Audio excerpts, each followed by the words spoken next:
Assalamualaikum warahmatullahi wabarakatuh. Selamat pagi dan selamat siang untuk anak-anak semua. Salam hormat untuk kita semua, cerdas, mandiri dan terampil. Pada kesempatan kali ini, semoga kalian semua masih dalam kondisi sehat walafiat, tidak suatu kurang apapun. Pada kesempatan kali ini, saya akan melanjutkan pertemuan yang kemarin mengenai prinsip-prinsip keselamatan dan kesehatan kerja. Kemarin kita sudah membahas 3 aspek penting, yaitu yang pertama pengertian K3, yang kedua tujuan K3, yang ketiga aspek faktor dan prinsip tentang K3. Yang berikutnya adalah poin keempat dan kelima, yaitu tentang potensi dan risiko keselamatan dan kesehatan kerja, serta pengontrolan keselamatan dan kesehatan kerja. Langsung saja kita masuk ke materi yang keempat, yaitu tentang potensi dan risiko keselamatan dan kesehatan kerja. Kondisi kerja rawan risiko itu bisa menimbulkan kecelakaan di dalam dunia kerja. Kondisi rawan kecelakaan tersebut termasuk satu, peralatan keselamatan yang kurang. Jadi peralatan keselamatannya kurang mencukupi. Yang kedua, peralatannya rusak. Ya, jadi kalian saat mau menggunakan peralatan contoh kunci, ya kan, kunci pas atau kunci Inggris, saat melakukan proses perbaikan karena rusak, sehingga malah dapat menimbulkan kecelakaan kerja. Yang kedua, prosedur yang berbahaya. Prosedur yang berbahaya seperti apa, Pak? Prosedur yang berbahaya adalah kalian salah prosedur, tidak sesuai SOP, tidak sesuai dengan petunjuk pengoperasian ataupun petunjuk praktek yang telah ditentukan. Yang berikutnya yaitu penyimpanan tidak aman. Ya, kamu setelah praktek, misalkan alatnya berserakan, tidak dibersihkan, nah itu bisa menimbulkan kecelakaan kerja. Ya, yang berikutnya pencahayaan yang kurang, dalam gelap ataupun redup, ya, ataupun terlalu terang silau, ya, itu pun bisa menimbulkan kecelakaan kerja.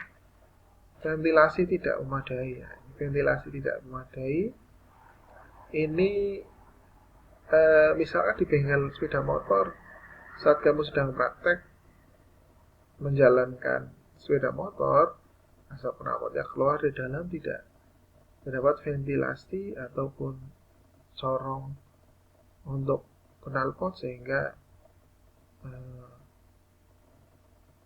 ventilasi pertukaran udaranya kurang, mengakibatkan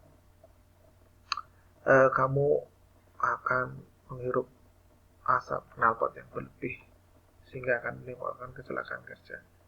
Sebab-sebab seseorang melakukan tindakan tidak aman, ya. Jadi kamu sebab-sebab melakukan tindakan tidak aman saat di lingkungan kerja, yang satu, yang bersangkutan dengan tidak mengetahui, ketika kalian tidak mengetahui aturannya. Yang kedua, belum mampu atau kurang terampil atau kurang ahli. Kalian tidak bisa melakukan praktek ataupun tidak bisa melakukan kerja sesuai dengan tuntutan, atau tidak ahli, ya, bisa menimbulkan kecelakaan. Sehingga harapan saya, apabila kamu kira-kira tidak mampu, jangan dipaksakan, karena akan mengakibatkan kecelakaan kerja. Kemauan tidak ada, kamu sudah tidak tahu, tidak bisa, kemudian tidak mau tahu, nah ini yang bisa mengakibatkan kecelakaan kerja. Kemudian yang berikutnya, apa penyebab dari kecelakaan, ya, yaitu aku rasa satu kejadian tidak terduga. Ini bisa juga kejadian tidak terduga, tidak bisa kita prediksikan sebelumnya.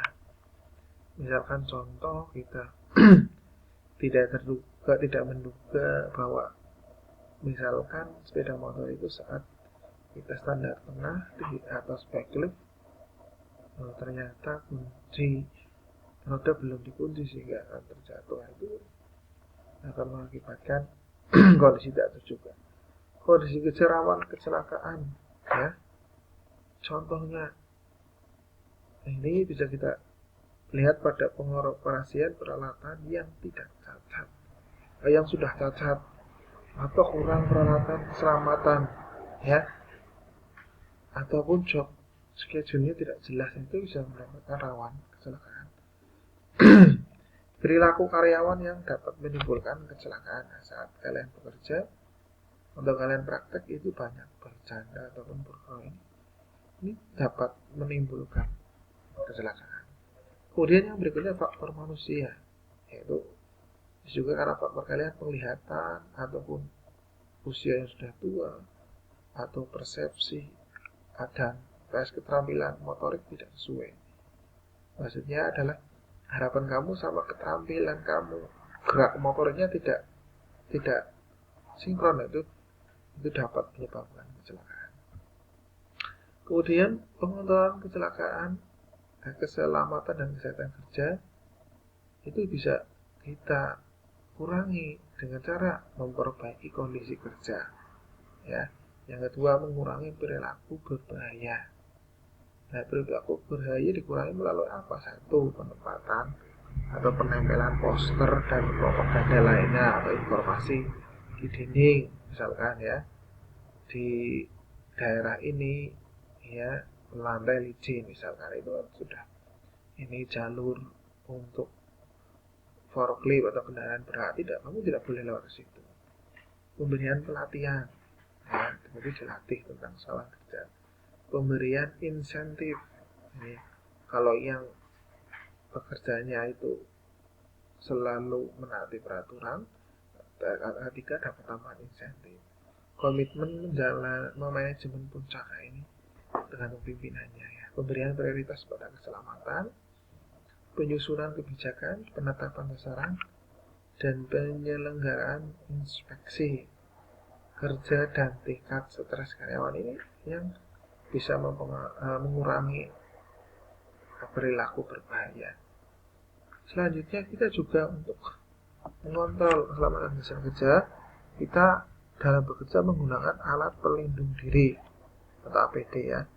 Jenisnya banyak, mulai dari misalkan pelindung mata, kita bisa menggunakan yang seperti ini nih, kacanya ada pelindung kepalanya, ya, yang sekarang marak karena kita sedang COVID itu yang menggunakan seperti ini. Ini untuk kacamata, ya, untuk melindungi mata. Kalau ini bisa melindungi muka. Kemudian ini topi, ya, atau helm itu untuk melindungi kepala.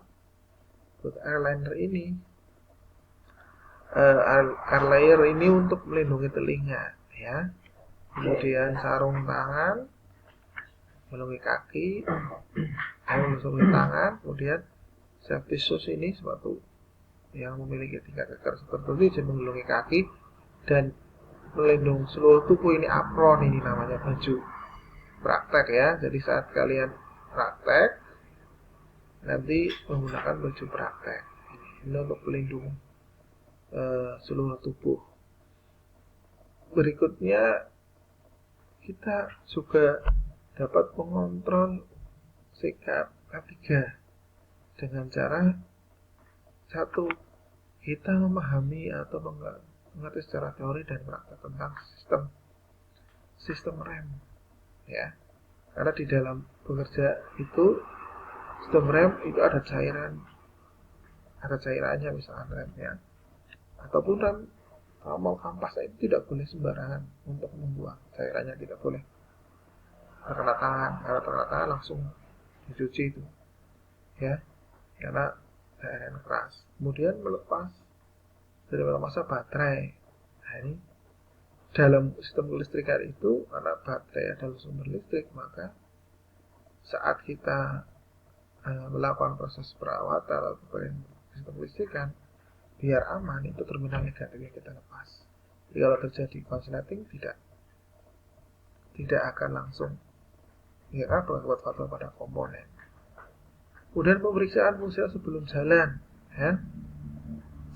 Sebelum jalan itu tentunya kita harus pastikan sepeda motor itu sistem remnya bekerja dengan baik atau tidak. Kemudian yang 4 dilarang membersihkan debu sistem rem dengan udara. Ini karena apa? Debu rem itu terbuat dari asbestos dan sangat berbahaya untuk paru-paru. Keadaan bersih, jelas. Ketelitian dan benar. Kalian harus berteliti dan benar dalam bekerja. Dilarang memakai minyak rem bekas. Kenapa? Tidak boleh memakai minyak rem bekas karena jelas dari viskositas, ya, kekentalannya, kemudian kualitasnya sudah berkurang, maka sangat berbahaya bila itu dipakai kembali. Bukannya sistem rem bekerja dengan baik, malah nanti rusak. Yang 8 dilarang membuang minyak rem bekas di tanah ataupun air. Nah ini kalau dibuang di tanah, ya saat itu tidak kelihatan, cuma dia mencemari tanah. Tanahnya tidak akan bisa ditanami lagi. Di air, airnya akan kotor ataupun menjadi limbah di air. Kemudian 9, hindari tumpahan minyak rem pada cat ataupun lantai. Cat minyak rem keras, maka cat bodi ataupun akbor sepeda motor akan terkelupas. Di lantai bisa licin, bisa menyebabkan terpeleset. Selanjutnya, kalian harus menerapkan pekerjaan sesuai dengan SOP, standar operasional prosedur. Yang pertama, kenakan celana yang sesuai. 2, kenakan sepatu yang sesuai. Oke. Jaga rambut itu tidak boleh terlalu panjang. Kayak anak SMK itu tidak boleh rambutnya panjang. Karena apa? Karena dia bekerja pada sistem alat yang beroperasi ataupun bergerak ataupun berputar, sehingga kalau panjang bisa membahayakan dalam proses nanti. Jangan pakai cincin ataupun jam. Kenapa?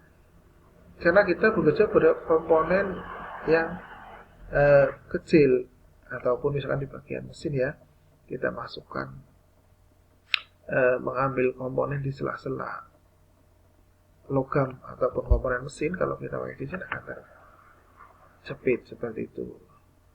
Kemudian gunakan perlengkapan pelindung pribadi, jelas, ya.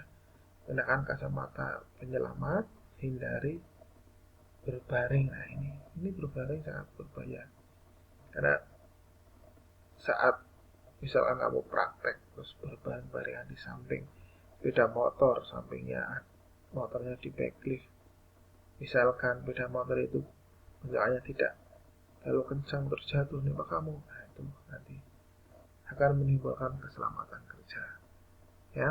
Itu tadi saya telah menjelaskan materi yang ke-4 dan ke-5 tentang